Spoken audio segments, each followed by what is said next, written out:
তুমি কি আমাকে ভালোবাসো না? বাসি তো, তাহলে বিয়ে করতে অসুবিধা কোথায়? রাগে সুরে বলল তে। কি বলিস এইসব? আমি এখনো ছোট বাচ্চা না, এখন বিয়ে করলে লোকে কি বলবে? মজার ছলে বলল জাঙ্কুক। ইচ্ছা তো করছে ঠাস ঠাস করে দুই গালে দুইটা কষিয়ে চড় দি। 26 বছরের বুড়ো বলছে ছোট বাচ্চা। মনে মনে কি ভাবছিস? হ্যাঁ কি? আমি বুঝে গেছি তুমি আমার কখনোই বিয়ে করবে না। তুমি তোমার লাইফ নিয়ে এখন যেমন খুশি এনজয় করতে পারো। ব্রেকআপ। এই শুনতে শোন না, ধ্যাত চলে গেল।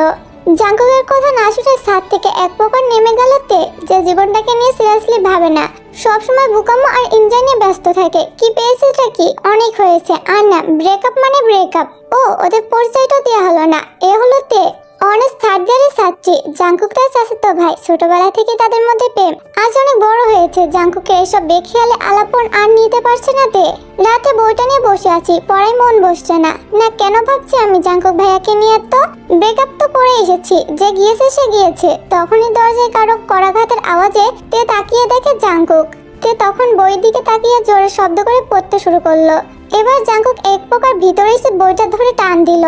কি হচ্ছে কি? কাকিমণি খেতে ডাকছে তোকে, খেতে আয়। আমার ক্ষুধা নেই, যাও গিয়ে বলো। না তোকে যেতে হবে। না যাব না, আমার সামনে পরীক্ষা, অনেক পড়া। বই দাও। হাত থেকে বইটা কেড়ে নিয়ে, তুই যে কেমন পড়ছিস তা আমার খুব ভালো করে জানা আছে। মানেটা হলো ব্রেকআপ করবি, ভালো কথা। আমার দেওয়া গোলাপটা তোর বইয়ের পাতায় কেন রেখেছিস? দেখ তো পাপড়িগুলো শুকিয়ে গিয়েছে, এতে তো গন্ধও পাবি না। তোর কাছে থাকলে তুই দেখবি আর শুধু শুধু আমাকে ভেবে কষ্ট পাবি। আমাকে দিয়ে আমি ফেলে দিই। এই তুমি যাও তো এখান থেকে, বলেই ঠেলতে ঠেলতে ঘর থেকে বের করে দিয়ে দরজা বন্ধ করে দিল। কিছুক্ষণ পর আবার কেউ দরজায় ঠুকা দিচ্ছে। তে ভাবে জাঙ্কুক হয়তো। জগ থেকে এক গ্লাস পানি ঢেলে নিয়ে দরজা খুলেই ছুঁড়ে মারলো। তাকিয়ে দেখে তার মা, হাতে খাবার, হয়তো তার জন্য এনেছে। এই রে হয়েছে আজ আমার। মুখ পুড়িয়ে পানি মারলি কেন? ভিতরে ঢুকে ভাতের প্লেটে রেখে শাড়ির আঁচল কোমরে গোজে। সরি মা, দেখিনি। ইচ্ছে করে পানি মেরেছিস তুই। দাঁড়া, আজ তোর হচ্ছে। না মা, বিশ্বাস করো আমি ভেবেছিলাম বিড়াল। তখন থেকে দুটো বিড়ালে খ্যাপা খ্যাপা কণ্ঠ শুনছিলাম। আমার পরে ডিস্টার্ব হচ্ছিল। আর তুমিই তো বলো, বিড়াল যখন খেপে তখন বিড়ালে গায়ে পানি দিলে দৌড়িয়ে পালিয়ে যায়। দৌড়াতে দৌড়াতে বলল তে। তখনই তার আব্বুর ডাক পড়ে। ইয়ঞ্জন চলে যায়। যাওয়ার সময় বলে যায়, তোকে আমি পরে দেখে নেব। তে তাকিয়ে দেখে দরজার কাছে দাঁড়িয়ে জাঙ্কুক হাসছে। খুব হাসি পাচ্ছে তোমার, তাই না? খুব। সব তোমার জন্য হয়েছে। মানে তুই কি আমার উপর পানি মারতে চাইছিলে? কি? কোনো কথা বলবে না, যাও এখান থেকে। আবার কেন এসেছো তুমি? তোকে খাইয়ে দিতে। ও কিন্তু আমি তোমার হাতে খাবো না। কেন? আমরা ব্রেকআপ করেছি না, তুমি আমার থেকে দূরে দূরে থাকবে। আমি কখন করলাম? করছিস তো তুই একা। তোমার সাথেই তো করেছি। কিন্তু আমি করিনি। নে বস। হাত ধরে টেনে খাটে বসিয়ে হা কর। তে আর কিছু না বলে চুপচাপ খেয়ে নিল। শুনতে কাল আবার তোকে পাত্রপক্ষ দেখতে আসবে। ভালো হয়েছে, এবার আমি বিয়ে করে নেব। তুমি আমার বিয়েতে নাচ দেখাও সবাইকে। মারবো একটা চর। কেন? পাত্রপক্ষ আসলে এমন কিছু করিস যেন বিয়েটা ভেঙে যায়। আমাকে পাগল কুকুরে কামড়াইছে যে আমি এমন কিছু করে মায়ের হাতে ঝাড়ুর বাড়ি খাই। তাহলে বিয়ে করে নিস, আমি চললাম। জাঙ্কুক দিয়ে চলে যাবে তখন এতে হাতে টান দিয়ে তার উপর ফেলে দেয়। তুমি একটা ঢ্যাঁড়স, কিছু বোঝো না। কি বুঝি না আমি? এই যে আমি তোমাকে কতটা ভালোবাসি। কে বললো আমি বুঝি না? তাহলে বিয়ে কেন করছো না আমাকে তুমি? সাথে সাথে জাঙ্কুক থেকে উঠিয়ে বসাই। এই তুই থাম তো, শুধু বিয়ে বিয়ে। তোকে এখন বিয়ে করিয়ে আমি খাবো কি? তুই আবার বিছানায় ফেলে দিয়া আর চাপটা ধরে বলল, কেন তুমি যা খাবে তাই? তুই কি কিছু বুঝিস না তে? সর, আমাকে যেতে দে। তে আরো শক্ত করে জড়িয়ে ধরে। সব বুঝি আমি। আচ্ছা অনেক রাত হয়েছে, আমাকে এখন যেতে দে। আর তোর সামনে পরীক্ষায় পড়াই মন দে। পরের দিন সকালে জাঙ্কুক আড়মোড়া ভেঙে চোখ খুলে দেখে তে তার বুকের সাথে আষ্টপিষ্টা জড়িয়ে আছে। এই হট, ওঠতে ওঠতে মাথা ঝাঁকিয়ে তাকে আরো শক্ত করে জড়িয়ে ধরে। এই তুই উঠবি নাকি তোর মাথায় পানি ঢেলে দেব?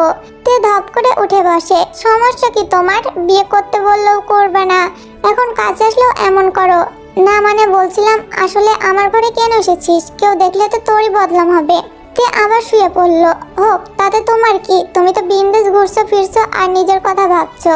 কই বিন্দেশ ঘুরছি ফিরছি? সারাদিন তো কত কাজ করি আমি। তুমি যে কি কাজ করো তা আমার ভালো করেই জানা আছে। তা তুমি তোমার কাজ নিয়ে পড়ে থাকো, আর আমি আজ ছেলেপক্ষ আসলে হ্যাঁ বলে দেব। তখন আমার কি হবে সেটা তুমি বোঝো গিয়ে। আমার কি?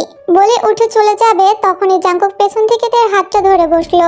তে হাতটা ছাড়ানোর চেষ্টা করে আর সে ছেড়ে দেয়। একটা আনরোমান্টিক ভিতর ডিম ঢ্যাঁড়স কোথাকার ভালোবাসতেও জানে না বলেই চলে গেল।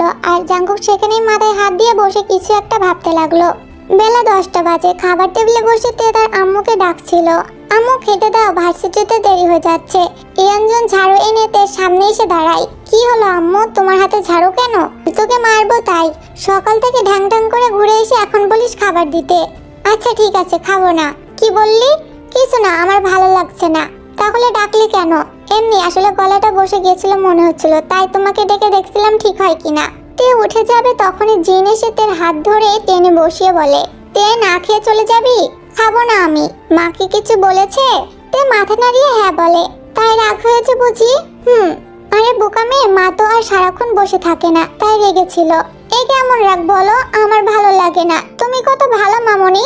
পাশ থেকে জিমিন এসে বলে, আমার মা তো অনেক ভালো, একদম রিনা খানের মতো। কি আমাকে রিনা খানের মতন লাগে? এই আমার ঝাড়ুটা কই রে? জিন ঝাড়ু নিয়ে জিমিনকে দৌড়াচ্ছে।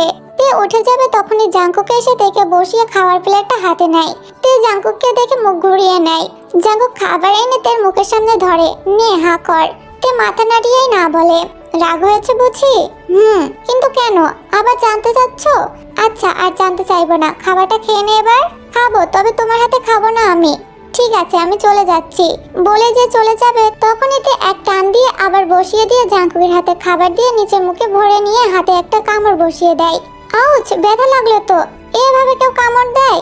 আমি দিই। বিয়ে করবে না বলছিলে না? তোমার সামনে যখন অন্য কাউকে বিয়ে করবে তখন বুঝবে ব্যথা কি জিনিস। তে উঠে ভার্সিটির জন্য বেরিয়ে যাবে তখনই জাঙ্কুক বলে, চল আমি তোকে নিয়ে যাচ্ছি। আমি যাব না। যাবে না তো? জাঙ্কুক থেকে জোর করে নিয়ে যাচ্ছে। তে কামড় বসিয়ে দিল আবার। ও আউচ, এভাবে কথায় কথায় কামড় দিস কেন? কি বললে তুমি? আমি কথায় কথায় কামড় দিই? এবার দেখো। বলে যে কামড় দিতে যাবে, জাঙ্কুক টান দিয়ে তের মুখের কাছে তের হাতটা নিয়ে আসে। আর তখন তের মুখের কামড়টা তের হাতে গিয়ে লাগে। তে ব্যথায় কেঁদে দেয়। জাঙ্কুক হেসে বলে, দেখেছিস কাউকে কামড় দিলে কেমন লাগে? খুব মজা নিচ্ছ তাই না? না না না, মজা কেন নেব? তুই তো নিজেই নিজেকে কামড় দিলি। আমি দিয়েছি নাকি? সব তোমার দোষ। তুমি আর আমার কাছে কখনো আসবে না। কিছুক্ষণ পর তে তাকিয়ে দেখে জাঙ্কুক চুপ করে আছে। আচ্ছা জাঙ্কুক ভাইয়া, তুমি নাচতে পারো? না পারলে ইউটিউব থেকে শিখে নিও। আমার বিয়েতে নাচতে হবে। জাঙ্কুক তের কোমরটা টান দিয়ে নিজের কাছে নিয়ে আসে। তোকে অন্য কারো হাতে দিলে তো বিয়ে করবি? তাহলে বলো, বিয়ে করবে আমার? সেই সময় হলে দেখা যাবে। এখন চুপচাপ রিকশায় বস। তে রেগে উঠে পড়ে। সামনে তাকিয়ে দেখে রিকশাটা অন্য রাস্তায় যাচ্ছে। এই রিকশাটা এদিকে কেন যাচ্ছে? জাঙ্কুক মুস্কি হাসি দিয়ে তের চোখটা ঢেকে রাখে। সেটা সারপ্রাইজ। এখন তুই তখনই চোখ খুলবি যখন আমরা পৌঁছাবো। ঢং করো, ছাড়ো আমার চোখ, না হলে কিন্তু আমি উষ্টা দিয়ে ফেলে দেবো তোমার রিকশা থেকে। জাঙ্কুক তের চোখ ছেড়ে দেয়। ধুর, এমন পাগলি কেন তুই? সারপ্রাইজও নিতে চাস না? শোনো, আমার ওই সারপ্রাইজ ভালো লাগে না। যা হবে সামনাসামনি। অত ধৈর্য নেই আমার। তাই বলো, কোথায় নিয়ে যাচ্ছ আমার? বিয়ে করতে। বিয়ে করবি আমার? জাঙ্কুকের মুখে এমন কথা শুনে তের ভিতর ভিতর নাচানাচি শুরু করে দেয়। কিছুক্ষণ পর পর মুস্কি হাসছে আর হাতের কোণো দিয়ে জাঙ্কুকে গোতা দিচ্ছে আর বলছে, সত্যি জাঙ্কুক ভাইয়া বলো না, তুমি আমার বিয়ে করবে? জাঙ্কুক মুস্কি হেসে মাথা ঝাঁকায়। তে সম্মতি জানায়। তে হুট করে জাঙ্কুককে জড়িয়ে ধরে। আগে বলতে কথাটা, শুধু এতক্ষণ ঝগড়া করলে। ঝগড়া কি আমি করছি? করছিস তো তুই। শরীরে সব এনার্জি নষ্ট করলে তোর এই ঝগড়ার কারণে। সরি, আগে জানলে আমি কখনো তোমার সাথে এমনটা করতাম না। দেখতে সুরসুর করে তোমার সাথে চলে আসতাম। ঠিক আছে, এখন চুপটি করে বস তো।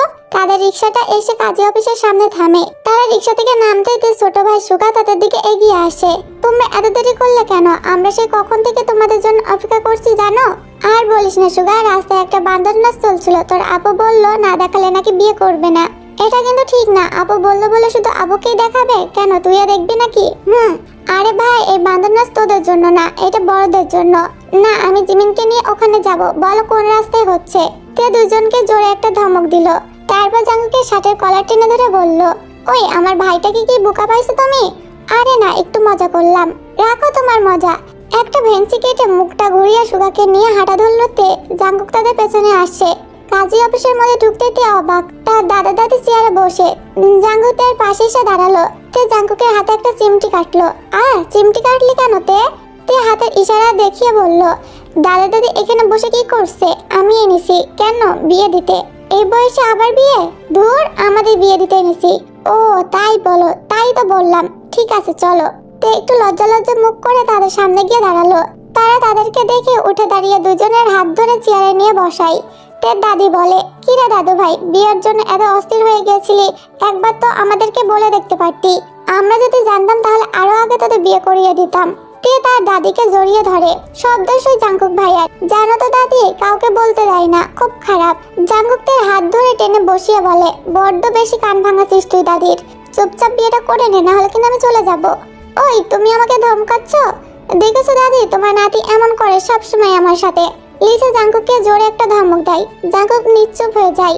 দেখছিস তো, মেয়েরা তোর এইসব ছেলে মানুষই পছন্দ করে না। বিয়ের সময় অন্তত একটু মিষ্টি করে কথা বল, তা না একদম দাদার মতন ঢ্যাঁড়স হয়েছে।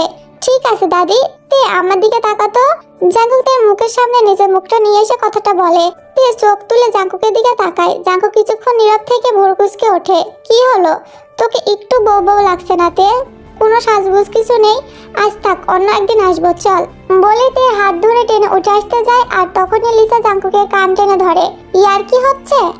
দাদি কানটা ছাড়ো, লাগছে তো। ঠিক হয়েছে দাদি, ছাড়বে না, একটু বেশি করে কান মুলে দাও, যেন আর কখনো না বলতে পারে বিয়ে করবে না। ও দাদু, এভাবে চুপ করে দাঁড়িয়ে আছো কেন? কিছু বলো না তোমার গিন্নিকে। আমি কি বলবো দাদু ভাই, তোমার দাদিকে যে আমি বড্ড ভয় পাই, ওর মুখের উপর আমি কিছু বলতে পারি না। দূর, আর হয় না। লিসা কান ছেড়ে দেয়। এবার বিয়েটা ঝটপট করে ফেলতো, বাড়ির বাকি সদস্যরা অপেক্ষা করছে তোদের জন্য। ঠিক আছে দাদি। অতঃপর বিয়েটা সম্পূর্ণ হয়, তারা বাড়ি ফেরে। বাড়িতে পৌঁছানোর পর সবাই তাদের দিকে অবাক, এমন একটা ভাব যেন এমন কিছু তারা আশা করেনি। ইয়ঞ্জন মিটমিট করে হাসছে, তে মাথা নিচু করে দাঁড়িয়ে আছে। হঠাৎ ইয়ঞ্জন তের কান ধরে। আম্মু, হয়েছে, আর অপরাধের মতো থাকতে হবে না। বিয়াদ্দপ মেয়ে, জাঙ্কুককে তুই ভালোবাসিস, এটা আমাদের বলতে হতো। শুধু শুধু তোর জন্য কষ্ট করে আমরা পাত্র না দেখতাম, আর না আমাদের তাদের পেছনে নাস্তা দেওয়ার জন্য টাকা খরচ হতো। হয়েছে বৌমা, আর বকা দিও না। আরে বিয়াদ্দপ মেয়েকে লাই দিয়ে না। শুনেছি তো কিভাবে আমার সোনার ছেলে জাঙ্কুককে বিয়ে করার জন্য ফোর্স করছে। আমি কি করতাম? তোমার সোনার ছেলেই তো আমার বিয়ে করছিল না, উল্টে আমাকে বিয়ে ভাঙতে বলতো। এই একদম জাঙ্কুককে নিয়ে বাজে কথা বলবি না, ও আমার সোনার ছেলে। ইয়ঞ্জনের কথা শুনে জাঙ্কুকের দিকে তাকালো। জাঙ্কুক একটা ডেভিল হাসি দিয়ে তাকে চোখ মারলো। তেও রাগে চোখে তাকালো আর মনে মনে বলল, আজকে তোমার হচ্ছে, দাঁড়াও। আমাকে বকা খাওয়ানো হচ্ছে, তাই না? এই সত্য আমি নিয়ে ছাড়বো। সবাই হাসি মুখে তাদের ভিতরে নিয়ে গেল। জিমিন থেকে জড়িয়ে ধরে বলল, আচ্ছা এখন তোকে কি বলে ডাকবো রে? আপি বলবো নাকি ভাবি? এখন ও কি তোর আপি হয়? ভাবি ডাকবি। জিমিন থেকে একটা ধাক্কা দিয়ে বলল, আচ্ছা ভাবি। তে ভেবেছিল কেউ হয়তো এই বিয়ে নিয়ে কিছু জানে না, কিন্তু তার ধারণা ভুল। জিমিন থেকে জাঙ্কুকের রুমে নিয়ে আসলো। তে দেখলো বিছানাটা অনেক সুন্দর করে ফুল দিয়ে সাজানো হয়েছে। হঠাৎ কিছু অজানা ভয়ে থেকে আঁকড়ে ধরলো। আজকে কি হবে এইভাবে তের মাথা ব্যথা করছে। ফুল দিয়ে সজ্জিত বিছানায় বসে আছে তে। এতক্ষণ জিমিন ছিল তেমন ভয় লাগেনি। জিমিন যাওয়ার আগে বলে গিয়েছে, বেস্ট অফ লাক ভাবি। উফ, অসভ্য মেয়ে, ভয় লাগছে। এখন বারবার দরজার দিকে তাকাচ্ছে, মনে হচ্ছে এই হয়তো জাঙ্কুক আসবে। রাত 1:30। দরজায় নক হওয়ার আওয়াজে তে চমকে উঠলো। ভয়ে তার শরীর কাঁপছে। এর মধ্যে জাঙ্কুক তের কাছে এসে বসেছে। তের হাত আলতো করে ধরলো। তে কেঁপে উঠলো। জাঙ্কুক ডেভিল হাসি দিয়ে বলল, কি রে, ভয় পাচ্ছিস তে? খুব তো বিয়ে কর বিয়ে কর বলে আমার কান ঝালাপালা করে দিচ্ছিলে। বিয়ে তো করেছি আর কাছেও এসেছি, এখন এত ভয় পাচ্ছিস কেন? আমি তো ভেবেছিলাম আমি রুমে ঢোকার সাথে সাথে তুই আমার উপর হামলে পড়বি বাসর করার জন্য, যেমন ফোর্স করছিলি বিয়ের জন্য বলে হো হো করে হাসতে লাগলো। তে কটমার চোখে তাকালো। হয়েছে, আগে ফ্রেশ হয়ে নিয়ে নামাজ পড়ে আমরা আমাদের নতুন জীবন শুরু করব। তে উঠে ফ্রেশ হয়ে নিল। তে বের হতেই জাঙ্কুক চলে গেল। তে ততক্ষণে নামাজ পড়ার জন্য সব রেডি করে নিল। জাঙ্কুক আসতেই দুইজন নামাজ পড়ে নিল। নামাজ শেষে জাঙ্কুক তের কপালে একটা আলতো করে চুমু এঁকে দিল। তে তাড়াতাড়ি উঠে সব গুছিয়ে বেলকনিতে চলে গেল। জাঙ্কুক তের পাশে এসে দাঁড়ালো। তেকে পেছন থেকে জড়িয়ে ধরে কাঁধে মাথা রেখে ফিসফিস করে বলল, আজ তোকে অনেক ভালোবাসবো তে, তোকে নিজের করে নেব, হবি তো আমার। তোকে অনেক ভালোবাসি তে, অনেক। আমিও তোমাকে ভালোবাসি জাঙ্কুক ভাইয়া। এখন আমাকে ভাইয়া ডাকবি বিয়াদ্দপ? তো কি ডাকবো তোমার? জান, ওগো এইসব বলবি? আচ্ছা জাঙ্কুক ভাইয়া, তবে আজ তোর হচ্ছে বলে তেকে কোলে তুলে নিল। তে আমার জন্য ছটপট করছে। লাফাস না, ঠিক মতন তোকে আদর করতে দিবি, না হলে খবর আছে। তে আর কোনো কথা বললো না। আজ আর মুখ দিয়ে কোনো কথা বের হতে যাচ্ছে না। রাত বাড়ার সাথে সাথে জাঙ্কুকের ভালোবাসা আরো বেড়ে যাচ্ছে। দুজনে ডুব দিল এক ভালোবাসার অতল সমুদ্রে। Touch it, bring it, pay it, watch it, turn it, leave it, stop, format it. Touch it, bring it, pay it, Hey, watch let me it, take turn their ass it, back leave to the it, club stop, real quick. format it. Touch it, bring it, pay it, watch it, turn it, leave it, stop, format it. Touch it, bring it, pay it, watch it, turn it, leave it, stop, format it. Touch it, bring it, pay it, watch it, turn it, leave it,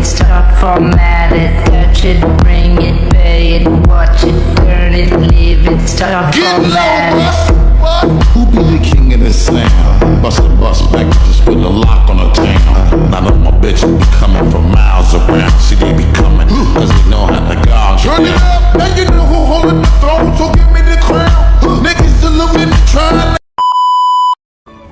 3 বছর পর তে একটা ছোট বাচ্চার পেছনে দৌড়াচ্ছে আর বলছে, টেকু কি দাঁড়াও বলছি। কিন্তু ছোট বাচ্চাটা থামলো না, সে দৌড়ে গিয়ে তার আব্বুকে জড়িয়ে ধরলো। জাঙ্কুক ঝুঁকে ছোট রাজকন্যাকে কোলে তুলে নিল আর বলল, আমার মাটা এইভাবে দৌড়চ্ছে কেন? টেকু কি হাত দিয়ে দেখিয়ে দিল তেকে আর তুতলিয়ে তুতলিয়ে বলল, আম্মু বকে। তে তাদের সামনে এসে বলল, তোমার মেয়ে আমার একটা কথাও শোনে না।